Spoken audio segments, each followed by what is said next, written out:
श्री श्री 1008 श्री युवराज स्वामी रामकृष्णाचार्य जी महाराज को social media पर follow करके दिव्य सत्संग का आनंद प्राप्त करें। समयोचित पुत्र पुत्रियों का, बेटे बेटियों का विवाह कर देना चाहिए, यह आवश्यक भी है। और गुरुजन माता पिता के द्वारा संबंध निश्चित हो, यह भी बहुत ज्यादा जरूरी है। आज माता पिता बेटे बेटियों को छूट दे रहे हैं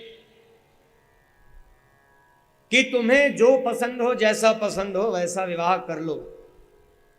आपके मन में कदाचित यह बात उठ रही होगी व्यास गद्दी से, इस बात की आवश्यकता क्या है? निश्चित रूप से इस बात की आवश्यकता व्यास गद्दी से है,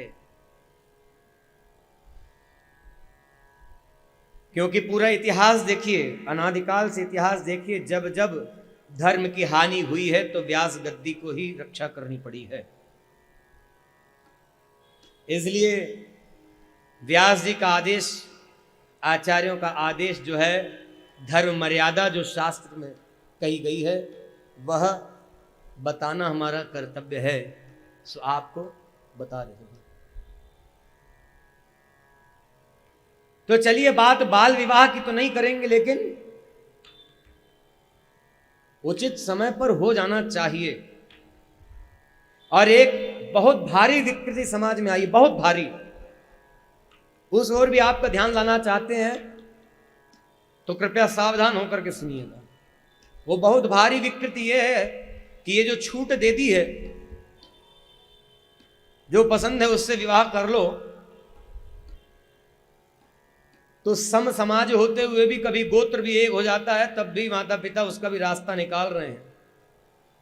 अथवा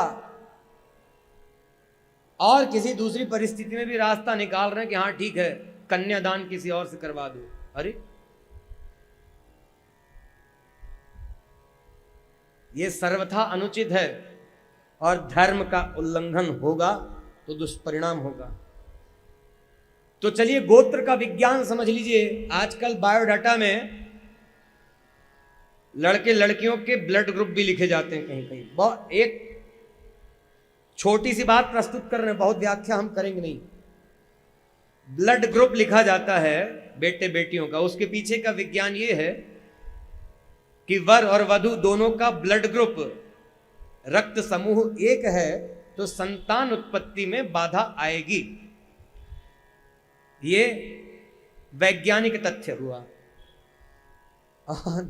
शास्त्रीय तथ्य भी यही है, जिसको गोत्र कहते हैं। तो एक गोत्र में उत्पन्न लड़का और लड़की से तात्पर्य भाई और बहन है,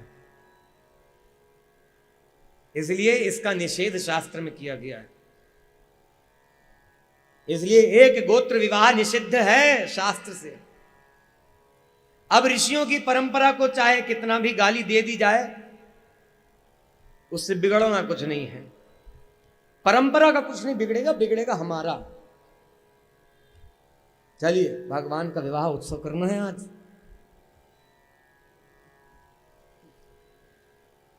इतनी बात कहने के पीछे उद्देश्य ये है कि बेटे बेटियों का समय अनुसार आयु अनुरूप, मतलब विवाह की आयु हो गई है तो विवाह कर देना।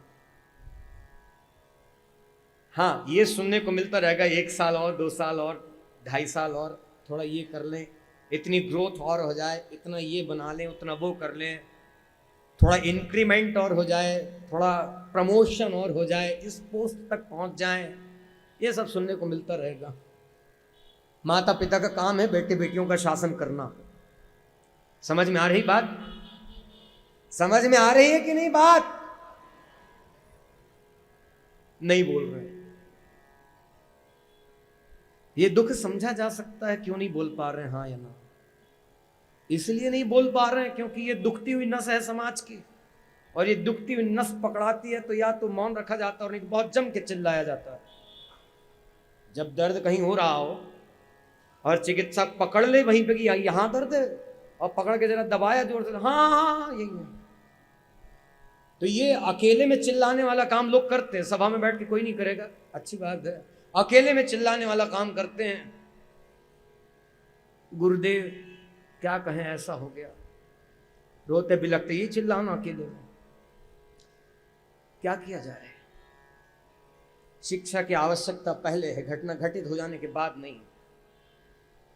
कहेंगे बोलते बेटा बेटी सुनते नहीं, इसलिए नहीं सुनते कि आपने सुनाया नहीं। श्रीमन नारायण भगवान की जय। क्या नहीं सुनाया? 5 वर्ष की आयु में ये थोड़ी सुनाया जाएगा तुम्हारी शादी किससे होगी किससे नहीं होगी, ये नहीं सुनाया जाएगा। सुनाया ये जाएगा कि 5 वर्ष की अवस्था में, 7 वर्ष की अवस्था में, 10 वर्ष की अवस्था में क्या मर्यादा है, और जब जवानी की तरफ बढ़े बेटा बेटी तब क्या मर्यादा है, ये सुनाया जाने की आवश्यकता है, जरूरी है। और ये जब सुनाएंगे तभी वह शिक्षा माता पिता से अपनी संतानों तक पहुंचेगी और उनसे उनकी संतानों तक पहुंचेगी। तब ये परंपरा, सनातन धर्म की श्रेष्ठ परंपरा चलती जाएगी।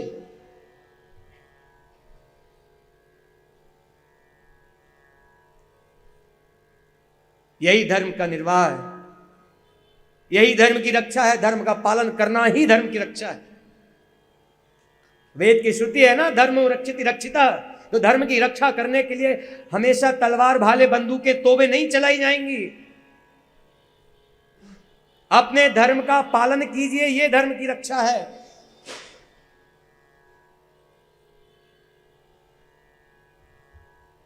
क्यों? प्यास लगती है इस शरीर में, जल पीना इस शरीर का धर्म है।